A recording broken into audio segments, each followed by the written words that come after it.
enregistré.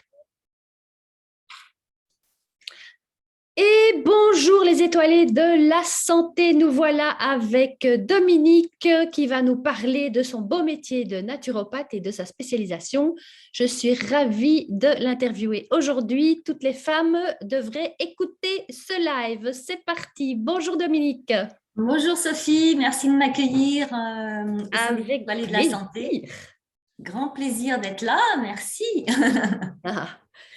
Et Alors pour un sujet Dominique, 100% féminin. oui, pour une fois c'est Pratiquement. un sujet 100% féminin. Eh bien, Pra- c'est comme ça. voilà, pratiquement. Ouais, il y a un homme qui avait mis le souhait d'être interviewé. Je vais aller voir s'il est toujours d'accord. Alors, Dominique, est-ce que tu peux me dire qu'est-ce qui t'a amené à la naturopathie? Oh là là. Alors déjà, Alors, on en arrive short, hein? en short, ouais. On n'arrive pas à la naturopathie par hasard, comme je dis toujours, mais comme dans beaucoup de thérapies. C'est une longue histoire, en fait. Moi, je suis tombée dans le chaudron très jeune, à Ok, l'adolescence, pour des raisons de santé, en fait. Et je connaissais, il y avait très peu de naturopathes à l'époque. ok. Donc, j'ai fait beaucoup de kilomètres pour aller voir un naturopathe que j'ai découvert grâce à une amie de famille. Et c'est vraiment lui qui m'a sorti de l'ornière à cette époque-là. Et ça a été le début, en fait, de toute l'histoire, parce qu'après, je me suis beaucoup intéressée à la nutrition. Je me suis tout le temps soignée par plein de méthodes naturelles. J'ai expérimenté plein de choses en méthode naturelle. Et puis voilà, ça a fait son chemin. J'ai fait mes études. J'ai eu une première vie professionnelle, mais toujours avec ça en lame de fond. Et puis voilà, jusqu'au jour où, comme beaucoup, j'ai eu envie de reconversion. Et c'est comme ça que voilà, la naturopathie est arrivée à moi et je me suis lancée dans cette grande aventure, hein. Voilà. Alors, est-ce que tu as envie de nous citer quelques exemples et en tout cas le début des soins que tu as eu pour toi avec la naturo ou c'est tabou Ah non, c'est pas tabou. Bah, la naturo, Ok. déjà, j'ai découvert tous les bienfaits de la réforme alimentaire. Pour Ça a toi? été ça, oui, pour moi, bien D'accord. sûr, voilà, de comprendre les associations alimentaires, l'importance des associations alimentaires. Et ça, vraiment, ça a été quelque chose qui m'a énormément parlé. Et disons que je pense que j'avais ça un petit peu déjà en moi parce que tout ce que me disait mon naturopathe à l'époque, ça faisait résonance. Et en fait, ça m'a permis de mettre des mots sur les Oui. choses vers lesquelles naturellement j'avais envie d'aller, en fait. Mais tu avais une maladie ou pourquoi tu cherchais une réforme alimentaire? Oui, j'ai été malade en fait à l'adolescence. D'accord. Voilà, ça a été un peu costaud. J'ai eu quelques années, les années lycée ont été un peu difficiles en fait. Voilà, mais bon, après, il y a eu ça, et puis j'ai découvert plein de choses en phytothérapie aussi, puisque j'étais soignée avec beaucoup de plantes. Voilà. Et donc, ça m'a vraiment aidé à remonter On du en fond parle ou on du n'en parle trou. pas? De quoi? De De ce que j'ai eu? Oui? Ah oui, bah oui, on peut, mais bon, c'est pas le sujet du jour, mais ça n'a rien à Non, mais voir avec c'est le sujet du jour. pour que les Oui, gens oui, comprennent comment tu es arrivé là-dedans, en fait. oui, moi j'ai fait une anorexie à l'âge de 15 ans D'accord. et demi, en fait, hein, voilà. Donc ça a été, voilà, j'ai eu une année de dégringolade et j'ai eu, allez, 3 à 5 ans de remontée, 3 ans surtout, puis après ça a été mieux. Oui, mais donc Voilà. On comme quoi descend plus vite qu'on l'anorexie, remonte, en fait. comment? On descend plus vite qu'on remonte. Oui, c'est ça. Mais comme quoi, tu vois, l'anorexie qu'on pense souvent comme un. Alors, c'est un désordre, oui, c'est un désordre qu'on va dire mental, psychologique, émotionnel. Mais voilà, avec la naturopathie, tu en es sorti en quelques Mais oui, années. parce qu'en fait, ce qu'il ne faut pas oublier, c'est que c'est vrai qu'on voit toujours que le côté des anorexiques, on dit bah, il suffit de manger et puis c'est tout. Non, il ne suffit pas de manger déjà. Et donc, c'est vrai que c'est la première fois que j'avais quelqu'un en face de moi qui me disait tout sauf il faut manger. Génial, génial. Donc voilà, et c'est surtout pour lui parce qu'évidemment, quand on s'alimente peu, eh bien, il y a tout le terrain qui se dégrade avec beaucoup de carences, vitamines, minéraux, etc. Hein, voilà. Tous aussi, si le point commun avec notre sujet d'aujourd'hui, c'est qu'évidemment, un des premiers systèmes qui se met en vrille, c'est le système hormonal. Oui. Voilà, donc bah, il faut relancer tout ça et pas juste qu'en se gavant en fait, parce que le Tout à gavage fait. c'est sans doute le pire des remèdes Oui. au niveau de l'anorexie. Bon, moi je suis pas tombée à un grade non plus à être obligée de se hospitaliser, hein. Je suis pas tombée D'accord, à ce d'accord. grade-là, même si à un moment donné on avait voulu pour me faire grossir m'hospitaliser, là j'ai dit non, donc Mm. parce que bon, voilà, je dis bah non. vous ne me reverrez pas, au revoir. Bon, voilà. Et vraiment, voilà, c'est ce qui m'a permis de remonter la pente et c'est aussi ce qui a fait que je me suis intéressée à la nutrition, je me suis mise à cuisiner, à chercher des recettes, à comprendre les associations alimentaires D'accord. et à comprendre ce qui était bon pour moi, en fait. Hein. Voilà. Et puis, après, là, j'ai eu tout un gros travail au niveau du digestif parce que ça aussi, ça s'était bien mis en carafe. Parce que des fois, Voilà.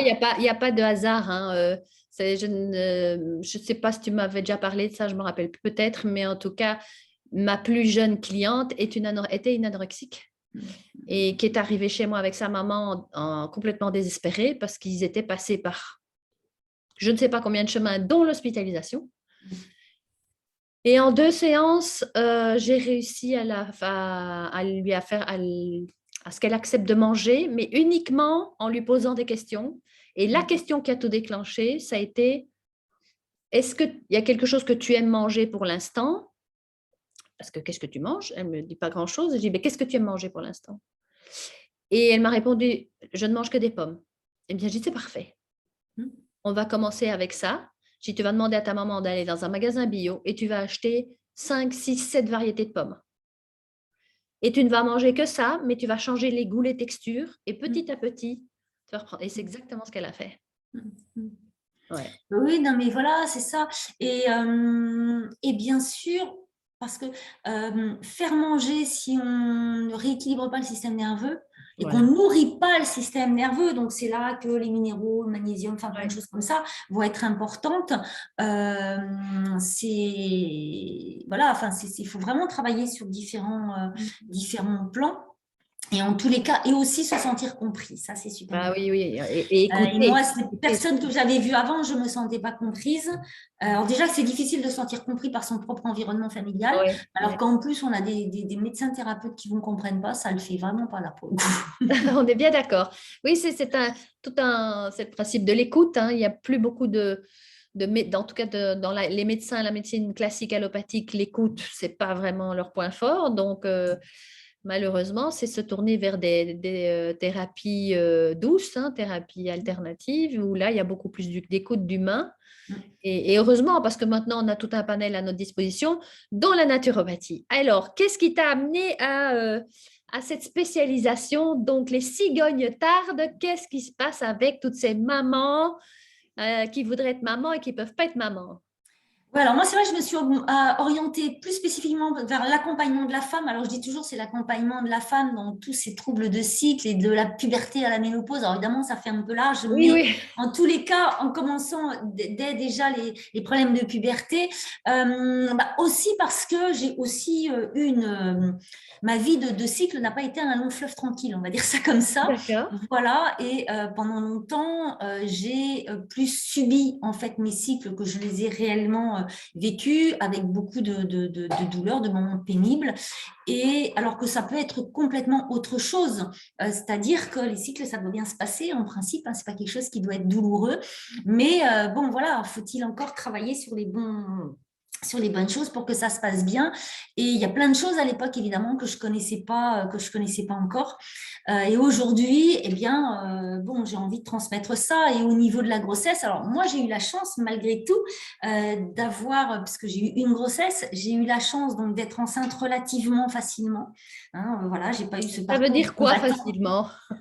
Ouais, bah, la moyenne, 6 mois, quoi, à peu près. D'accord. Quoi. Donc, voilà, hein, c'est à peu près ce qu'il faut. Mais je veux dire, ça n'a pas été des années de galère pour pouvoir être enceinte Mhm. avec une grossesse qui s'est somme toute bien Bien passée, passé, ouais. mais un accouchement qui a été un peu pénible et surtout très long. Ouais. Voilà, et absolument pas du tout ce que j'avais envisagé, ce que j'avais imaginé. Donc là, voilà, là, ça a été du coup un accouchement difficile. Les mois qui ont suivi ont aussi été, les périodes d'après ont aussi été difficiles et je me suis énormément épuisée et j'ai compris, et maintenant je comprends le pourquoi. J'ai eu tout cet épuisement là après, même s'il y a eu en plus des mouvements dans ma vie à ce moment-là qui n'ont pas arrangé les choses. Et en fait, du coup, c'est vraiment l'idée d'accompagner les femmes à ce moment-là, parce qu'il y a vraiment tout un travail à faire autour de la grossesse, surtout un travail aussi d'éducation, à savoir de sensibiliser les femmes sur le fait que vraiment une grossesse, ça se prépare. Oui. Et ça, c'est à mon sens, c'est encore plus aujourd'hui que, bon, moi, ça fait plus de 20 ans quand même, hein, ma grossesse a plus de 20 ans derrière, mais encore plus aujourd'hui, ça devient pour moi incontournable parce qu'on a une vie qui est quand même très chamboulée, qui est très malmenée, une société qui est très pressurisée, et ça vient créer quand même beaucoup de Oui, en perturbations. plus de tous les traitements hormonaux que les femmes prennent, enfin, je veux dire, moi, je ne sais pas pour toi, mais moi, j'ai pris la pilule, j'avais 18 ans pour la première fois, et jusqu'à l'âge de 30 ans non-stop. Hum. Donc, tu te dis, bof, quoi.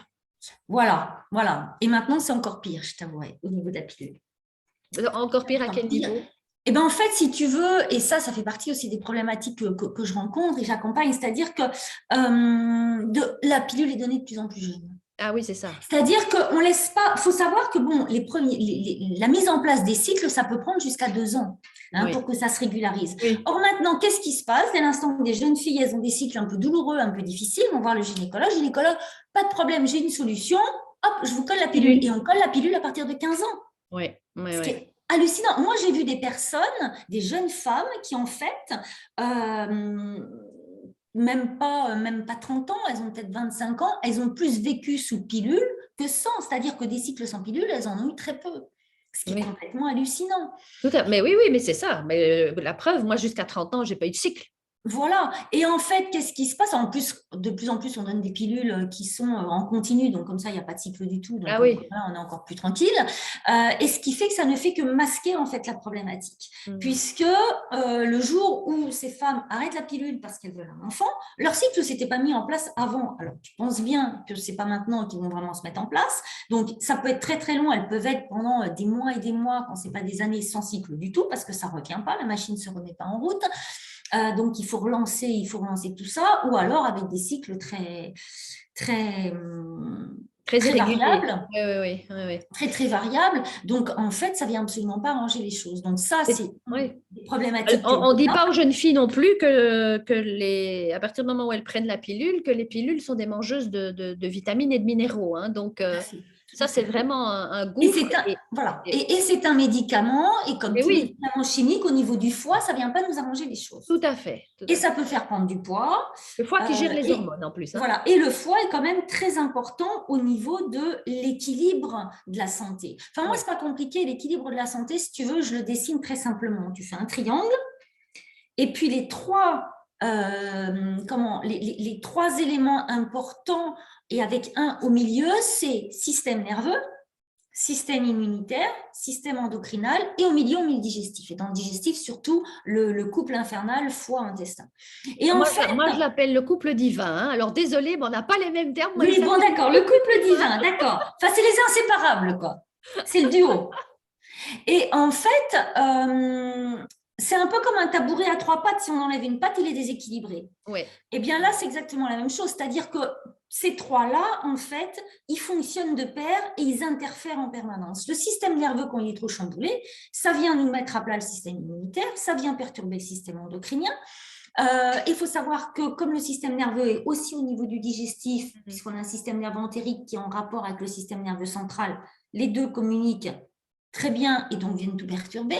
Le système immunitaire se trouve aussi au niveau du digestif, mais si l'endocrinien est perturbé, ça va aussi venir chambouler le nerveux. Donc, tu vois, tout est lié. Donc, c'est vraiment un équilibre. L'équilibre vital, il se retrouve vraiment à ces trois pôles-là. Et c'est ça qu'il faut arriver à harmoniser. Donc, ça commence avec la pilule avec les jeunes filles. Et puis maintenant, je vois quelque chose d'encore pire, je trouve. Je l'ai vu avec la fille de ma voisine, une jeune ado. Sa mère est allée la faire vacciner contre le vaccin contre le cancer de l'utérus. Elle avait 14 ans.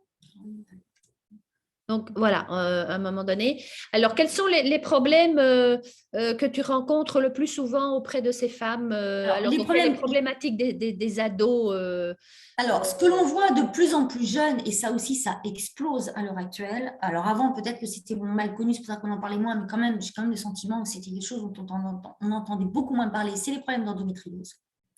Là, ça flambe. Et on les voit de plus en plus jeunes, les problèmes d'endométriose. Moi, je suis vraiment affolée par ça.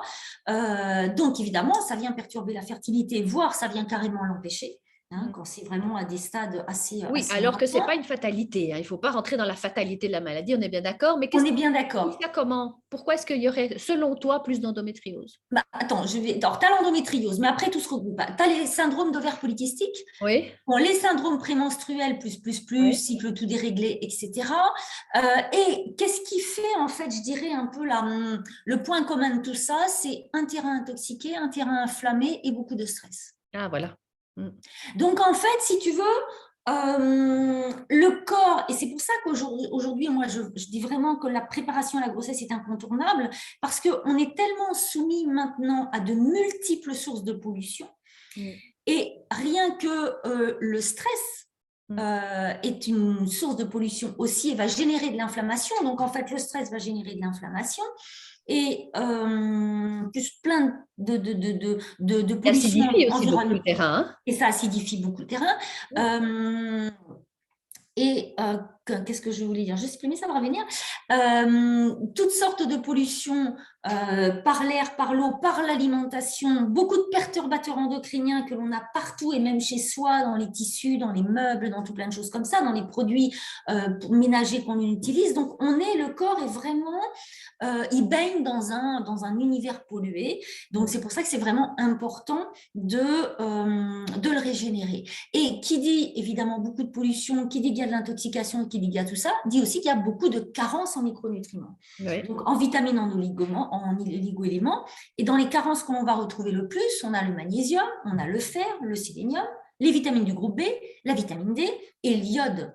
Parce qu'on voit aussi beaucoup de perturbations au niveau thyroïdien et de plus en plus jeunes. Oui.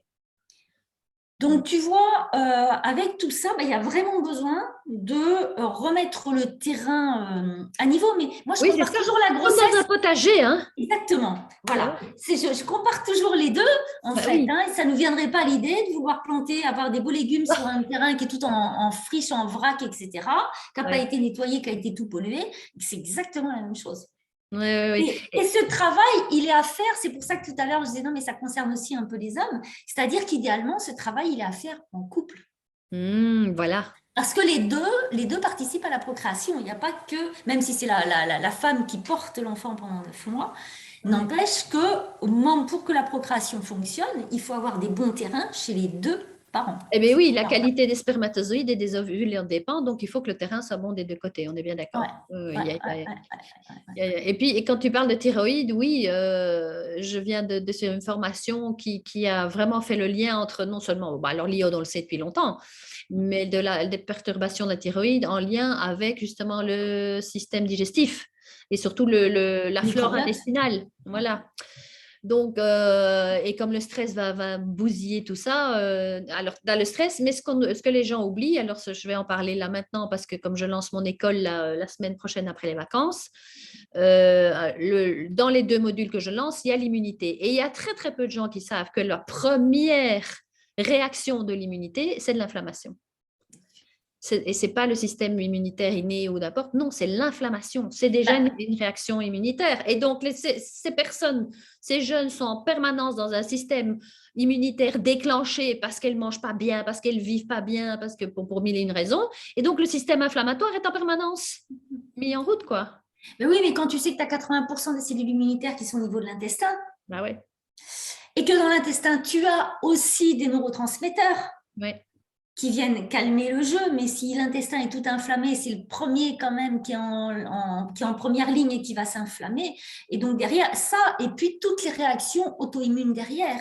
Puisqu'on a aussi beaucoup de pathologies auto-immunes, mais les pathologies auto-immunes, ça vient avant tout d'un intestin poreux, quoi. Oui. Bon, il y a une grosse symbolique derrière tout ça. Hein. Moi, je travaille sur la symbolique, donc c'est Et tu parlais de la thyroïde, et la thyroïde, c'est avant tout la glande des émotions. Oui, c'est surtout la glande de l'expression aussi. De l'expression, des émotions. Donc, évidemment, chez la femme, elle est vite chahutée. Ah oui. Voilà. Donc, il y a... Ça fait beaucoup de choses. Il y a beaucoup de choses. Donc là, on est parti, voilà. Alors, une fois que la maman est enceinte, ok, tu suis les mamans enceintes, je suppose? Oui. Alors, évidemment, il y a un facteur quand même dont on n'a pas parlé et qui est vraiment à prendre en compte, parce que quand je dis qu'il y a une préparation à la grossesse, donc chez les deux parents, évidemment, il y a un facteur temps. Ouais. Il faut Et laisser le temps au rééquilibrer. temps. Voilà. Et le facteur temps, mais combien de fois il y a des jeunes femmes qui viennent dire ah ben voilà, je viens parce que je voudrais faire un bébé, clac clac, ok, très bien, j'ai Oui, essayé, comme ça ça. marche pas. Et là, Ok. on a une fenêtre là maintenant. Oui, c'est ça. Vous avez combien de temps? Ben, 2 mois. Oui, oui, Encore qu'on oui. a 2 mois. Oui. Ah, alors je vais vous expliquer. Oui, 9 mois de grossesse, 9 mois de préparation, oui, minimum, oui. voire 1 an. Oui. Et donc, c'est vrai que souvent, ça coince à ce niveau-là. Ou alors, des personnes qui ont déjà commencé à faire des hyperstimulations. Oui. Il faut savoir que les hyperstimulations, parce que ça ne vient pas, bon, bah, c'est pas sans conséquence non plus sur l'organisme, parce que ça veut dire qu'on fait un shoot d'hormones. Donc, ça peut faire prendre du poids. Si vraiment il y a une période où il ne faut pas prendre du poids, c'est avant la grossesse. On va en prendre pendant, mais avant, ça serait bien de ne pas trop commencer à en prendre. Donc ça, évidemment, ça vient quand même perturber au niveau hépatique. Oui. Enfin bon, bref, ça vient quand même nous chambouler un peu le bazar. Sans Oui. compter en plus tous les vaccins. Bon, voilà. Oui, et qui dit à ses futures mamans que c'est bien de ne pas envisager de faire un enfant tout de suite quand on arrête la pilule, et qui va leur expliquer pourquoi? Pas grand monde, hein, à part nous, les thérapeutes, je dirais, dans le domaine, quel qu'il soit, au niveau de la santé, du corps. Mais les médecins qui vont prescrire la pilule ne vont pas leur dire, attention, quand vous arrêtez la pilule, tombez pas enceinte tout de suite, parce que ça et ça. Ça, on ne va pas leur dire. Et après, elles se tapent des baby blues parce qu'il y a des chutes, il y a des vitamines qui manquent et des choses comme ça. Oh, oui, tout à fait. Donc, c'est vrai que ce facteur temps est important, mais comme je dis toujours, faire un bébé, c'est un projet pour la vie, quoi.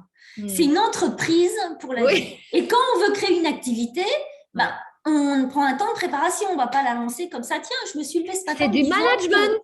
Voilà. Et bien là, c'est exactement la même chose. Et c'est un projet durable. Enfin, on ne le fait pas juste pour 6 mois, quoi. Hein. C'est pas, tiens, hop, non. Là, on l'a pour la vie. Quoi qu'il arrive après dans la vie, mais en tout cas, on l'a pour la vie. Donc, ça vaut le coup de prendre 9 mois, 1 an. C'est rien à l'échelle d'une vie pour pouvoir préparer ça. Et pourquoi c'est important? C'est pas juste le plaisir de prendre du temps pour prendre du temps, mais c'est-à-dire que l'idée, c'est évidemment de bien préparer son terrain pour bien vivre sa grossesse. Ça aussi, c'est déjà un premier lieu. C'est-à-dire que plus on le prépare, moins on risque d'avoir tous les problèmes des premiers mois, nauséeux, machin, tout ça et compagnie. Donc, de bien se préparer à la grossesse. Mais vivre une belle grossesse, in fine, c'est pourquoi? C'est pour être prête le jour J, qui est le jour le plus important de l'accouchement. Or, l'accouchement, c'est un événement quand même assez traumatisant, difficile, et pour la maman et pour le bébé, parce que lui, évidemment, on ne s'en rappelle pas. Ça dépend. Mais c'est quand même une vraie épreuve. Mais oui. Une vraie épreuve. Et donc, il faut être prête à cette épreuve-là. Si on arrive au moment de l'accouchement fatigué, avec des carences, avec tout ça, c'est sûr que derrière, pour mettre en place, déjà pour récupérer, mais en plus, pour mettre en place l'allaitement, c'est quand même ce qu'il y a de plus conseillé. Après, les femmes font comme elles veulent ou comme elles peuvent, bien sûr. Mais tout ça se prépare, en fait. Bien sûr. Je suis bien d'accord. C'est vraiment tout ça qu'il faut avoir en tête. C'est une vision à long terme, mais c'est un projet à long terme aussi. Mais ça fait partie de l'éducation à la santé, et ça, c'est vraiment une éducation dans un domaine bien particulier, qui est l'éducation à comment se préparer à être maman, quoi. Donc, préparer son corps, son âme, son esprit, et à tous les niveaux. Et c'est vrai que c'est très, très, très important. Moi, je vois comment j'ai été préparée, mais il n'y en a pas eu. C'est bien simple. Je ne sais pas pour toi, mais voilà. Donc, et tu vois, même si à l'époque j'avais mon naturopathe qui me suivait, etc., mais on ne parlait pas autant d'importance de la préparation de ça. Et je me dis, mais purée, si j'avais fait ce travail-là, eh bien c'est sûr que l'accouchement, il se serait sûrement mieux passé. Et puis surtout, ce que je me suis tapé après, mais je ne l'aurais pas eu. Ouais. Et il y a plein de choses qui se seraient déroulées différemment. Mais bon, voilà, après… oui, mais c'est ça qui est bien maintenant, c'est qu'avec toute l'expérience que tu as, ben, tu t'es spécialisé là-dedans et tu peux t'occuper de toutes ces futures mamans, c'est génial, et ces jeunes filles. Et donc, en gros, quelle est ta méthode? Comment tu procèdes quand tu vois venir une jeune fille, une jeune femme? Comment ça se passe? Alors, la méthode, déjà, il faut comprendre, alors ça peut paraître bateau de dire ça, mais n'empêche que chaque femme étant différente, il faut comprendre son histoire de vie, il faut comprendre son évolution, dans quel environnement elle vit, quel niveau de stress, comment elle mange, comment elle dort, comment elle bouge. Hein, voilà, c'est vraiment les piliers principaux de l'hygiène de vie. Rechercher les causes, qu'est-ce qui fait qu'elle développe tel problème, et de pouvoir agir dessus. Et après, pour rééquilibrer le terrain, l'étape numéro 1, parce que c'est incontournable, il faut avoir une phase de détox. Oui. Alors, cette phase de détox, Mais tiens, pour celles qui nous écoutent, tu peux donner quelques petits trucs de détox. Là, c'est le moment. En automne, on peut faire une mini détox. Hein. Oui, alors, réforme. Alors, attends, avant ça, c'est-à-dire que c'est pareil, je vois plein de gens qui se lancent dans de la détox. Oui, voilà. Mais on ne fait pas de la détox n'importe comment, parce qu'il faut Non. savoir que le corps ne peut se détoxiner que, un, s'il arrive déjà à se détendre, et deux, s'il a quand même suffisamment de vitalité. D'accord. Oui, oui, oui, Donc, important. Énergie voilà, vitale. c'est important parce que si tu as un système nerveux, bon, comme tu le sais, tu as deux branches dans le système nerveux, l'orthosympathique qui est celui qui te fait avancer, et puis le Oui. para qui est celui qui t'apaise, voilà. Mais si tu es toujours branché sur l'ortho, ton Oui. corps, il ne pourra pas se mettre en phase détox. Il ne pourra pas éliminer correctement. Eh ben Parce que le non. but de la détox, c'est d'éliminer. Et de même que si tu n'as pas suffisamment de vitalité, ton corps ne peut pas éliminer non plus. Donc, en fait, il faut déjà voir d'où en est la personne. Et peut-être qu'il faut d'abord rebooster un petit peu le terrain pour remonter en vitalité, détendre le petit vélo là-haut qui va un peu trop vite et le mettre en pédale douce et en rétropédalage arrière, Ouais. relaxer et après on peut vraiment faire de la vraie détox. Mais pendant cette phase-là où il faut un petit peu remonter le terrain, on peut déjà entamer quand même une petite détox en revoyant l'alimentation. C'est ça. En faisant ce que moi j'appelle de l'alimentation hypotoxique. Oui. C'est-à-dire qu'on va faire attention aux associations alimentaires, on va faire en sorte qu'on enlève tout ce qui est aliments ultra transformés. Je sais que tu connais, c'est vraiment ton credo aussi. Tout ce qui est hyper industriel, donc acheter des produits bruts et cuisiner soi-même avec beaucoup plus de végétaux. Comment? Tout ce qui est protéines animales. Protéines animales, il en faut quand même. En détox?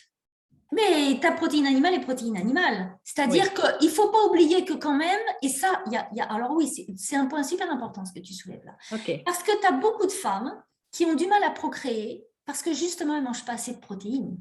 Et que les protéines, ça apporte les acides aminés. Les acides aminés, c'est les petites briques qui sont importantes, qui interviennent justement au niveau hormonal, qui interviennent au niveau des neurotransmetteurs, etc. etc. Et dans l'ADN, l'ADN ne fait que de protéines. Bien sûr. Donc, en fait, tu peux prendre des protéines légères. Si tu manges du poisson blanc, si tu manges de la volaille, si tu manges des œufs de bonne qualité, il faut que tout ça, ça soit de bonne qualité. Et puis, ça ne veut pas dire que tu en manges matin, midi et soir et des grosses quantités. De toute façon, les protéines, c'est le seul truc qu'on ne stocke pas. Donc, ce n'est pas la peine de se prendre des steaks de 200 grammes, quoi. Non, des bonnes protéines de chanvre. Voilà, mes protéines de chanvre, ça sera excellent. Donc, il faut avoir un mixte. Quand je parle de protéines, il faut avoir un mixte entre des protéines végétales, des protéines animales. Et après, il faut voir aussi comment le digestif, il met tout ça en bio. L'avantage des protéines de chanvre, c'est qu'elles sont complètes. Donc, ça, c'est intéressant, comme le quinoa qui est complet. Par contre, les associations, par exemple, légumineuses, riz, pour avoir toutes les protéines complètes, ça ne convient pas à tous les digestifs. Donc, ce qui est vraiment important là-dedans, c'est qu'il faut s'alimenter non pas par rapport à un idéal, non, et mais par rapport à son terrain. Et par rapport à pas des théories, mais des dogmes, des dictats. Des dogmes, mais il faut s'alimenter en fonction de son système digestif. Et des fois, le système digestif, il n'est pas en accord avec nos dogmes. Ben oui, tu vois ce que je veux dire. Donc, ça, c'est vraiment très important. Donc, étape 1, détox. Étape 1, détox, ça c'est vraiment primordial chez les deux parents. Oui. Évidemment, s'il y a du tabac, de l'alcool, etc., il faut aussi se désencombrer de tout ça. Oui. Ça, c'est important. Le café aussi, parce que acidifiant, toutes ces choses-là. Donc, il va falloir désacidifier le terrain. Oui. Et puis, une fois qu'on a fait la phase détox, mais la phase détox, ça va se faire quand même sur un petit peu de temps. Il faut... c'est simple, si tu prends... 6 mois, non? 3 mois. Tu pars sur 3 mois. Et après, eh bien, il faut recharger l'organisme. Il faut le revitaliser. Et le revitaliser, eh bien, c'est là qu'il va falloir combler les carences minérales, vitaminiques, les Est-ce que tu penses de l'eau de Quinton pour revitaliser? Ah, l'eau de Quinton, c'est magique. Oui, hein. Moi, l'eau de Quinton, ça fait partie des choses que je trouve vraiment extraordinaires. Tous les super aliments, c'est-à-dire que l'eau de Quinton, la spiruline, pour une femme enceinte, c'est extraordinaire. Et même pendant toute la grossesse. Voilà. Donc ça fait partie des choses qui vont vraiment être bien. Les produits de la ruche. Pensez aussi. Et la gelée royale. Gelée royale, c'est vraiment quelque chose qui est très, très important aussi au moment de la grossesse. Mais aussi, pour apporter toutes les vitamines du groupe B, il faut penser aussi aux germes de blé ou levure de bière revivifiée. Et est-ce que tu conseilles du CBD pendant la grossesse? Ah, bien sûr. Ou avant la grossesse? Ben, tu peux en prendre avant et même pendant, puisque de toute façon, ton système endocannabinoïde, on sait que les endocannabinoïdes, on en trouve dans les maternelles. Oui, tout à fait. Donc, automatiquement, tu vas pouvoir nourrir ça et tu Oui, vas en prendre sans aucun problème. Mais ça fait partie des super aliments. c'est ça. Moi, OK. je le considère comme étant un super aliment. Tu Mm. vois, de la même façon, comme les graines germées aussi vont être intéressantes. Les Donc, graines germées, ça, je conseille tout le temps, tout le temps. Ça devrait vraiment faire partie de tous les repas, quoi. Et c'est facile à faire quand c'est facile. on en trouve dans certains magasins, mais chez soi, c'est facile à faire. Et quand on Facile. a des enfants, c'est super sympa. Ils peuvent faire pousser leurs petites graines. Ouais. Et c'est bien mieux de le faire, de les faire soi-même parce qu'elles sont beaucoup plus fraîches en fait. Oui, et tu contrôles la qualité de l'eau dans laquelle elles ont Voilà. Ouais. d'abord trempé, et puis ouais. Et la qualité de l'eau, on pense toujours à ce qu'on mange, on pense beaucoup moins à ce qu'on boit. Oui, exactement. Donc là aussi, quoi, hein, il y a beaucoup, moi je vois beaucoup de jeunes femmes qui disent bah non, je bois de l'eau du robinet. Je leur dis bah là, Ouais. par contre, ça, oui, mais je veux pas d'eau en bouteille en plastique. Je dis ok, je vous dis pas que le plastique c'est l'idéal, mais ceci dit, dans un premier temps, s'ils ne pouvaient pas mettre un système ou acheter un système de filtration, etc., ben, aller plutôt sur de l'eau peu minéralisée. Oui. Parce qu'on a toujours tendance à vouloir prendre des eaux trop minéralisées qui fatiguent les reins, qui épuisent l'organisme, en attendant de pouvoir avoir un système pour filtrer l'eau et un système qui soit évidemment convenable et qui filtre suffisamment. Mais ça, c'est quelque chose qui est très important parce que l'eau est un vecteur de perturbateurs endocriniens. Bah, bien, oui, malheureusement. Malheureusement, et ça devient l'enjeu du siècle, hein. Complètement, complètement. Ouais. Donc, Étape 2. donc revitaliser. Voilà. Donc, un détox, deux revitaliser. Et étape 3, Et ben après, on fait le bébé. on fait le bébé. Et alors, et ce qui est vraiment aussi, il y a un outil. Alors moi, c'est un outil que je suis, enfin où je suis en train de me former à ça pour pouvoir accompagner aussi les femmes là. C'est être à l'écoute de son corps et pouvoir définir, connaître quelles sont les périodes fertiles et infertiles de son Oui. cycle. Oui, Et oui. pour ça, il y a quelque chose qui est vraiment extraordinaire, c'est la symptothermie. La quoi? La symptothermie. Ah, je ne sais pas ce que c'est, tu me racontes. En Belgique, tu ne sais pas ce que c'est. Pourtant, en Suisse, Non, en mais Belgique, il y en a beaucoup plus. mes clientes ne sont pas forcément ce genre de femmes. Les clientes qui viennent vers moi sont des femmes qui arrivent désespérées dans des maladies chroniques et des choses comme ça. Donc, en général, je sais pas, voilà. Alors, la symptothermie, ça aussi, je me dis, mais si j'avais connu ça quand j'étais beaucoup plus jeune, qu'est-ce que ça m'aurait ouvert des horizons? Oui. C'est vraiment un outil en fait qui est basé sur l'observation, donc prise de température, observation de la glaire cervicale, observation du col de l'utérus. Alors ça s'apprend, hein, c'est une méthode qui s'apprend et on Ah se ben fait oui. accompagner au début, bien sûr. Hein, pendant les premiers cycles, on se fait accompagner pour apprendre à décoder tous ces signes-là. Et avec ça, on va définir les périodes fertiles, les périodes infertiles, à quel moment l'ovulation se fait. D'un cycle sur l'autre, évidemment, ça peut varier, parce qu'on a mis dans la tête des femmes qu'un cycle, c'est 28 jours. Ah ben non, oui. Oui, oui, mais Ben c'est non. ça fait partie des dogmes. Et non, Oui. les cycles, c'est normal, ils peuvent être, Oui, ça peut être de 24 à 35 jours. tout à fait. Voilà, bon, Ouais. ça. Et en plus de ça, ce qui fait la différence en fait de longueur des cycles, c'est la phase œstrogénique. Parce que la phase lutéale, elle est toujours à peu près entre 12 et 16 jours. Oui. Mais c'est vraiment la phase œstrogénique. Et pourquoi c'est la phase œstrogénique qui fait la variation des cycles? Tout simplement parce que c'est à quel moment l'hypophyse va décider qu'il peut déclencher l'ovulation. C'est ça. Et l'hypophyse, système nerveux. Oui. Ouais, ouais. Là encore, le grand On revient toujours à la commandeur. même chose, hein. Ouais, Voilà, donc ouais. c'est vraiment ça. Et donc, c'est vraiment un outil qui est très intéressant. C'est un outil qui a une fiabilité aussi importante que la pilule, il faut le savoir. Évidemment, il faut se l'approprier, cet outil.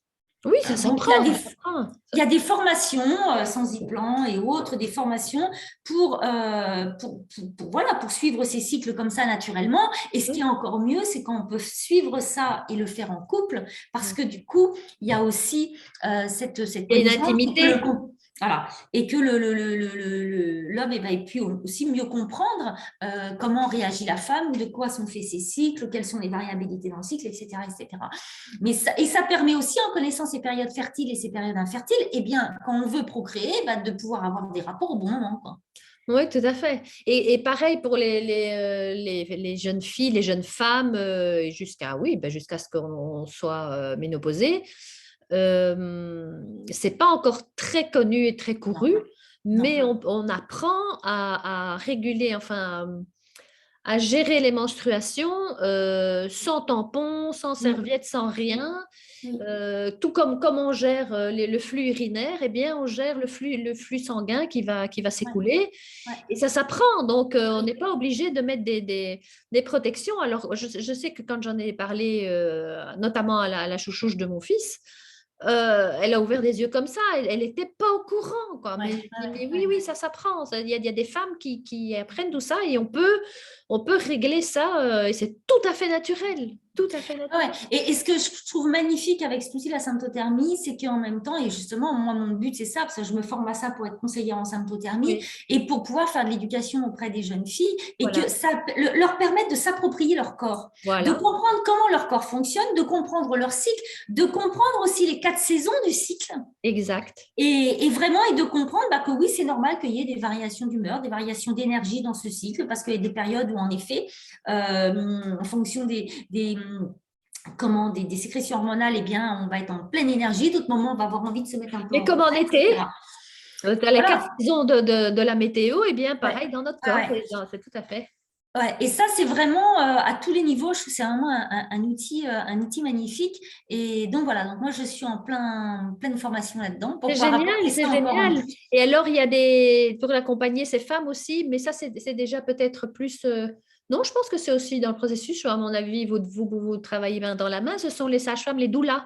Ah oui, oui, tout à fait. Ah bah, les doulas, enfin, la définition d'une doula, c'est une femme aux côtés d'une femme pendant la grossesse. Voilà. Et c'est des partages d'expériences aussi.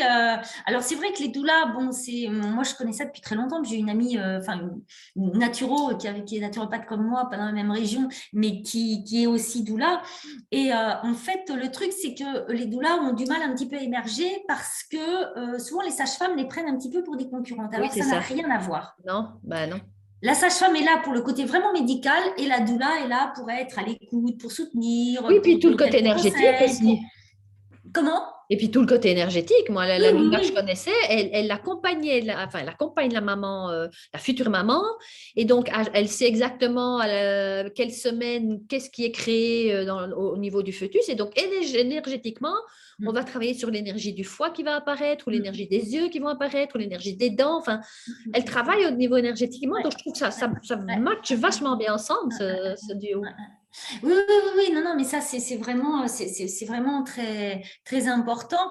Et tout le suivi de la grossesse et pendant toute la période de la grossesse. Mais moi, j'ai toujours mieux la grossesse est préparée, Hmm. mieux elle se passe.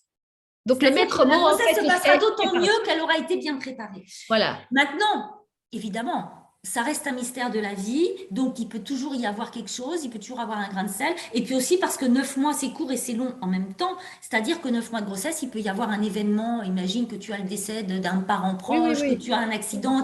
Ça crée un gros stress, un gros truc qui peut venir perturber, on est d'accord. Mais déjà, si toutes les choses sur lesquelles on peut agir, on peut faire qu'on apporte tout ce qu'il faut, eh bien, ma foi, l'objectif, c'est de vivre ce moment-là. Pour moi, la grossesse, c'est un état de grâce. C'est une période de 9 mois, Oui, et c'est oui. aussi peut-être parce que je l'ai vécu comme ça d'ailleurs. Vraiment, c'est un peu l'impression d'être en état de grâce, quoi. Enfin, Oui, oui, c'était oui, je suis d'accord. Je un suis peu d'accord. ça. Oui. Bon, après, ça a été un peu, voilà, la descente de l'état de grâce était un peu brutale. Oui. Mais en tous les cas, les 9 mois, vu que ça s'est bien passé quand même globalement, enfin, quelques petits trucs près.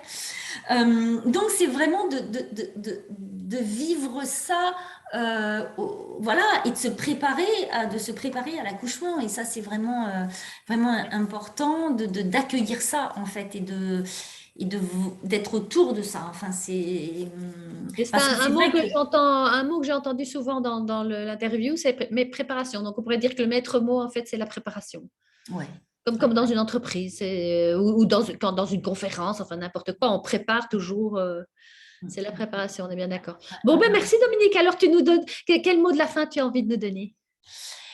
Quel mot de la fin? Eh ben, écoute, par rapport à ça, bah oui, la grossesse, c'est un projet de vie, donc bah, mettre toutes les chances de son côté pour avoir, pour que, pour que la cueillette et que la floraison soit magnifique à l'arrivée, et puis de pouvoir aussi accompagner ça, parce qu'après, l'idée, bien sûr, c'est de pouvoir accompagner le bébé dans ses premiers jours, ses premiers mois de vie.